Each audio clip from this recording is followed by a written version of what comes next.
Je suis persuadé que les voitures de luxe, les voitures d'exception et tout ce qui va venir en dessous petit à petit vont passer à l'électrique, non pas par préoccupation écologique, mais tout simplement pour être meilleures.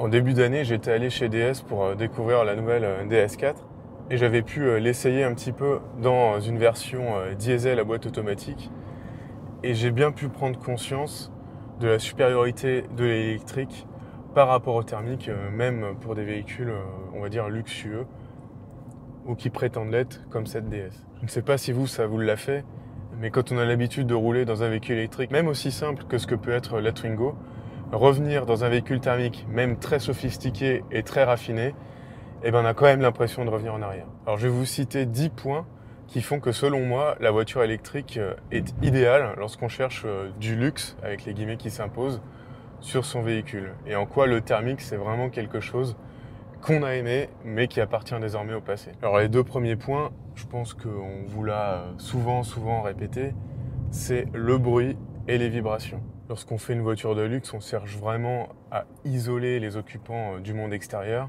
que ce soit en termes de bruit et de vibrations. Et les constructeurs dépensent vraiment des fortunes pour avoir la meilleure insonorisation possible et le plus d'isolation possible des vibrations du moteur. Certaines marques étaient allées jusqu'à développer des systèmes de silent block actifs, il me semble, pour les moteurs afin que ce soit isolé le plus possible de la caisse et que les vibrations ne se transmettent pas. Et avec l'électrique, pas besoin de tout ça. Le moteur électrique fait très peu de bruit en fonctionnement et il ne vibre pas du tout. Donc c'est beaucoup plus facile de construire une voiture de luxe qui soit silencieuse et qui ne vibre pas à partir d'un moteur électrique. Et c'est ça qui m'avait marqué lorsque j'avais essayé la DS4 et que j'étais revenu dans la Twingo. C'est que la DS4, certes, c'est un très bel habitacle, vraiment superbe avec le cuir et tout ça. Mais quand on conduit et qu'on a le bruit du HDI et les vibrations, on n'a pas du tout l'impression d'être dans une voiture luxueuse. Troisième point concerne la tenue de route des voitures. Vu que les voitures électriques, grâce à leur batterie, ont des centres de gravité très bas, c'est plus facile de mettre au point un châssis qui soit à la fois confortable et qui se vautre pas trop dans les virages et au freinage que sur un véhicule thermique, a fortiori un SUV, où le centre de gravité sera beaucoup plus haut. Quatrième point, ce sont les accélérations. Pas tant les performances qui peuvent être permises par l'électrique, mais surtout le fait qu'on n'a pas de boîte de vitesse et que quand on appuie sur l'accélérateur, tout se fait instantanément. On a une réactivité de la voiture qui est incomparable par rapport à n'importe quel véhicule avec une boîte de vitesse. Et si vous avez un véhicule thermique avec une boîte automatique, aussi bonne sur la boîte automatique, si vous appuyez sur l'accélérateur à fond, vous devrez rétrograder et le moteur devra monter dans les tours avant d'avoir une certaine performance. Sur les véhicules électriques, rien de tout ça, on appuie et ça avance. Et c'est très agréable à conduire, surtout dans une circulation assez heurtée que peut être la circulation en ville ou dans les embouteillages. Un autre point absolument formidable de l'électrique pour les voitures de luxe, c'est la décélération. Et plus particulièrement la récupération d'énergie à la décélération. Ça nous permet quelque chose d'absolument fantastique, c'est d'avoir des moteurs très puissants sur la voiture et de récupérer de l'énergie dès qu'on décélère et donc avoir des consommations qui soient équivalentes à des voitures similaires, beaucoup moins puissantes. L'exemple vraiment le plus marquant pour illustrer ce point, c'est la Tesla Model 3 Propulsion, qui annonce des performances absolument fulgurantes vu sa catégorie, et qui grâce à la récupération d'énergie, ne consomme pas plus qu'une Renault Zoé. Et c'est là que l'électrique devient super intéressant, c'est qu'on va pouvoir avoir des voitures entre guillemets luxueuses et donc assez chères, qui vont être beaucoup moins chères à faire rouler, à entretenir que les voitures de luxe thermiques. Parce que si vous avez une voiture de luxe thermique de 400 chevaux, vous devrez consommer beaucoup d'énergie à l'accélération, mais vous ne pourrez pas les récupérer à la décélération. C'est pour ça qu'on atteint des coûts d'usage absolument astronomiques sur des véhicules thermiques de cette puissance. Pour prendre un exemple, la différence de coût d'usage entre une BMW série 3 4 cylindres diesel qui va être très économique et une BMW M3 très performante avec son moteur de compétition, cette différence de coût d'usage est beaucoup plus importante qu'entre une Tesla Model 3, on va dire grande autonomie ou même propulsion, et une Tesla Model 3 Performance. On n'aura pas une consommation d'énergie qui va être multipliée par 3, 4 ou 5 en allant sur le modèle le plus performant.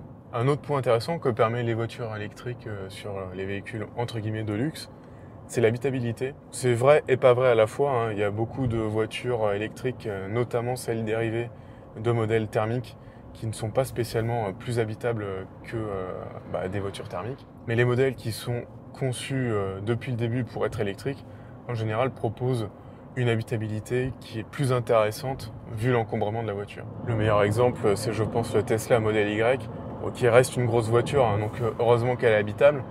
Mais par rapport à des équivalents thermiques, elle propose un volume intérieur qui est sans commune mesure, avec surtout l'avantage d'avoir un coffre à l'avant de la voiture, qui peut être très pratique pour ranger ses câbles notamment. Et par rapport à ça, je suis très curieux de voir ce que vont faire des marques comme Rolls-Royce ou Bentley avec leurs grandes voitures, avec des grands capots.